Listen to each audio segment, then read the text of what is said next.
नमस्कार.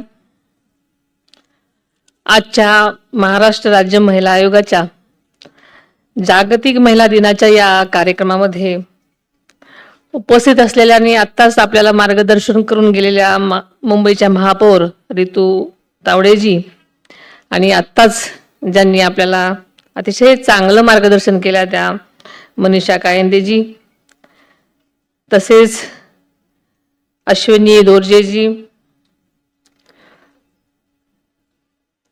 तसेच राज्यभरामधून या कार्यक्रमासाठी आलेल्या माझ्या सगळ्याच दादांच्या लाडक्या बहिणी,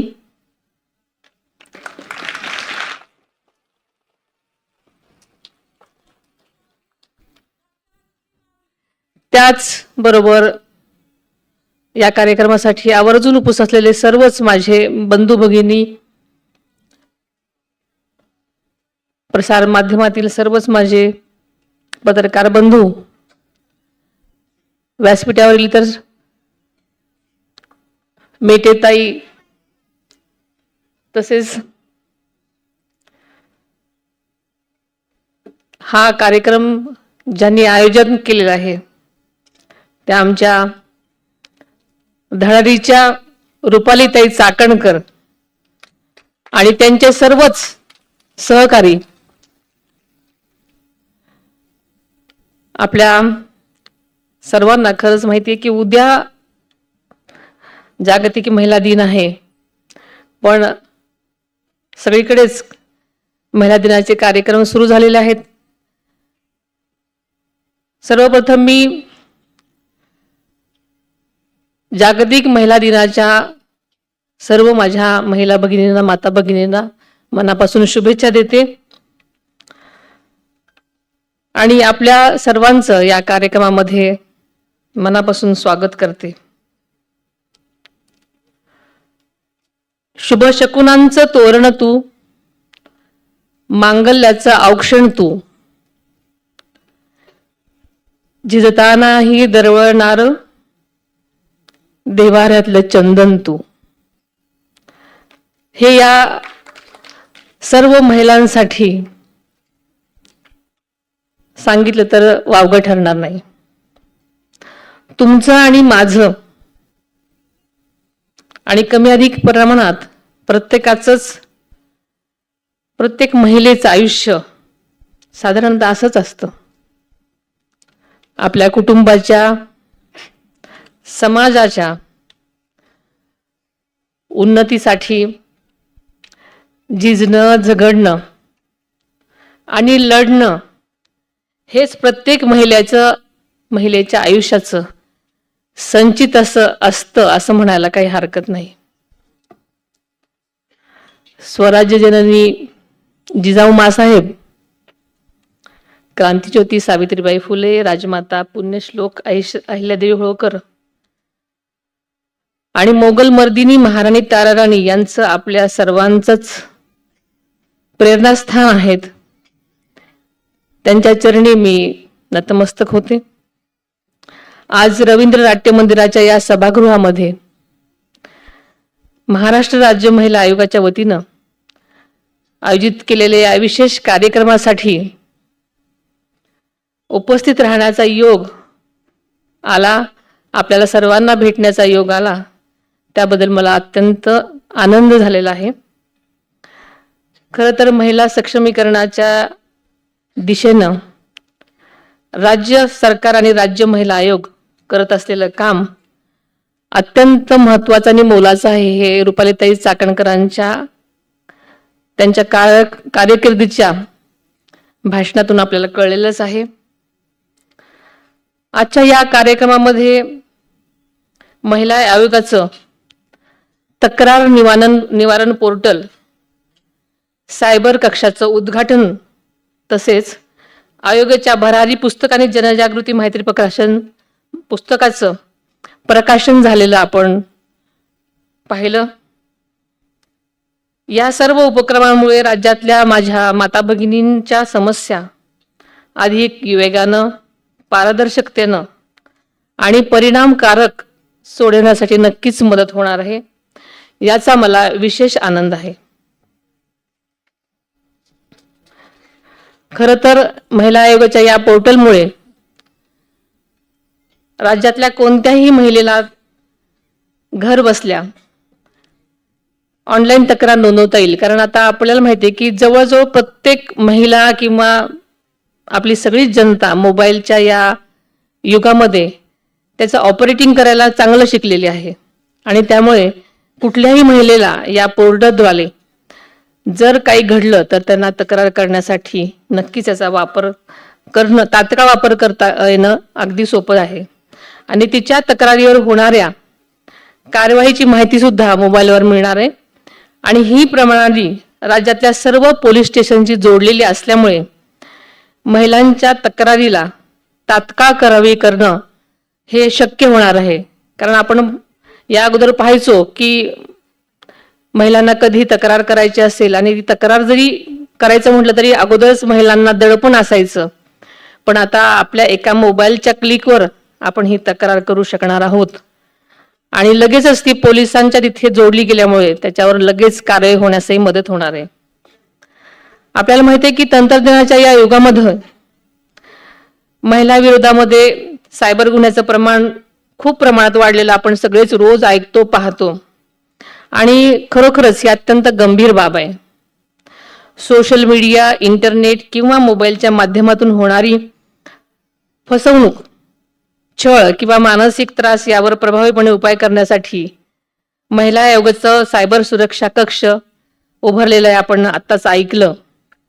महिलांना कायदेशीर मार्गदर्शन, तांत्रिक सहाय्य आणि समुपदेश देणारा हा कक्ष निश्चितच अनेकांना आधार देणारा ठरणार आहे. विशेष म्हणजे असा उपक्रम राबवणारं महाराष्ट्र हे पहिलंच राज्य आहे आणि ही अत्यंत अभिमानाची गोष्ट आहे.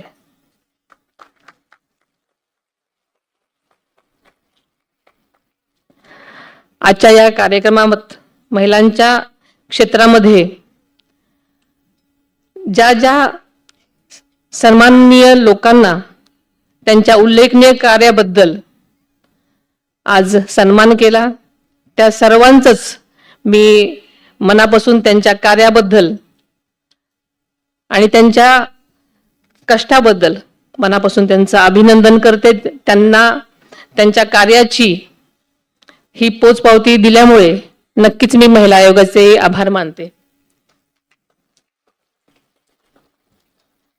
खरं तर समाजातील सकारात्मक बदल घडवण्यासाठी त्यांनी दिलेले हे योगदान खरोखरच प्रेरणादायी आहे. त्यांच्या या कार्यामुळे अनेक महिलांना नवी दिशा आणि आत्मविश्वास मिळण्यासाठी नक्कीच मदत होणार आहे.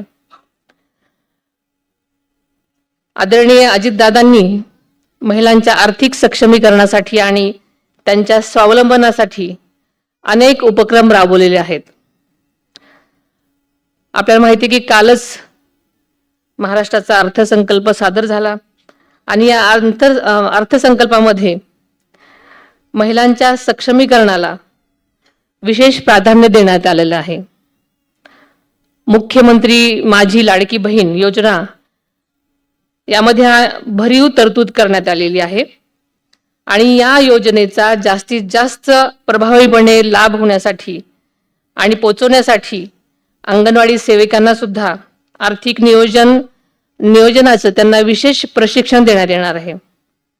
याशिवाय एकल महिलांसाठी स्वतंत्र धोरण तयार करण्यात येणार आहे. महिलांना आर्थिकदृष्ट्या सक्षम बनवण्याच्या दृष्टीने लखपती दीदी उपक्रमांतर्गत राज्यात आतापर्यंत 27 लाख लखपती दीदी तयार झाल्या असून यापुढे 2026-27 वर्षामध्ये आणखी 25 लाख महिला लखपती दीदी बनण्याचं उद्दिष्ट सरकारने ठेवलेलं आहे. तसेच महिला बचत गटांनी तयार केलेल्या वस्तूंच्या बाजारपेठ उपलब्ध करून देण्यासाठी राज्यातील 13 जिल्ह्यांमध्ये उमेद मॉल सुरू करण्याचा निर्णयही या अर्थसंकल्पामधून घेण्यात आलेला आहे. त्यामुळे माझ्या तळागाळातल्या बचत गटांच्या उत्पादनाला नक्कीच चांगला भाव मिळणार आहे आणि त्यांच्या विक्रीतून माझ्या सगळ्या महिला भगिनी स्वावलंबी आणि सक्षम बनण्यास मदत होणार आहे. आदरणीय दादांचं स्वप्न होतं की महाराष्ट्राच्या प्रत्येक महिला स्वाभिमानानं, आत्मविश्वासानं आणि सुरक्षिततेमध्ये जगावी. महिलांना शिक्षण, रोजगार, आरोग्य आणि न्याय या सर्व क्षेत्रांमध्ये समान संधी मिळावी यासाठी त्यांनी सातत्यानं प्रयत्न केलेले आहेत. त्यांच्या विचारांचा आणि कार्याचा वारसा पुढे नेण्यासाठी खरं तर ही जबाबदारी आपल्या सर्वांचीच आहे. राज्य सरकार महिलांच्या सुरक्षिततेसाठी, शिक्षणासाठी, आरोग्यासाठी आणि आर्थिक स्वावलंबनासाठी सातत्यानं विविध योजना राबवत आहे. महिलांना न्याय मिळवून देण्यासाठी आणि त्यांच्यावर आत्मविश्वास वाढवण्यासाठी महिला आयोग खरोखरच अत्यंत महत्त्वपूर्ण भूमिका बजावताना आपण पाहत आहोत. आजच्या कार्यक्रमानंतर खरं तर मलाही तो कार्यक्रम पाहायला आवडला असता. एक तिची गोष्ट हे नृत्य, संगीत, नाटक आणि स्त्रीचा संघर्ष, जिद्द आणि कर्तृत्वाची कहाणी आपल्यासमोर मांडणार आहे. त्याचप्रमाणे उजेडाच्या वाटेवर हे छायाचित्र प्रदर्शन स्त्रीच्या जीवनातील विविध पैलूंचं आपल्यासमोर उघडणारं एक्झिबिशन मी पाहिलं आणि ते अतिशय उत्तम आहे, शाश्वत आहे आणि खरंच आपल्याला नक्कीच त्यातून प्रेरणा घेण्यासाठी खरोखरच अतिशय सुंदर आहे. मला खात्री आहे की अशा उपक्रमांमुळं समाजातील स्त्रींविषयी दृष्टिकोन अधिक संवेदनशील आणि सकारात्मक बनेल. चला तर या महिला दिनाच्या निमित्तानं आपण सर्वजण एक संकल्प करूया. महाराष्ट्राच्या प्रत्येक महिलेला सुरक्षित, सन्मानाचे आणि योग्य संधीचे वातावरण देण्यासाठी आपण सगळेच जण प्रयत्न करूयात. आपल्या सर्वांना पुन्हा एकदा उद्याच्या जागतिक महिला दिनाच्या शुभेच्छा देते. ज्यांनी या कार्यक्रमासाठी प्रयत्न केलेत, तसेच महिला आयोग आणि त्यांच्या सर्व सहकार्यांचं मी मनापासून कौतुक करते. त्यांच्या वाटचालीसाठी मी मनापासून शुभेच्छा देते आणि इथेच थांबते. धन्यवाद. सदा हे घोष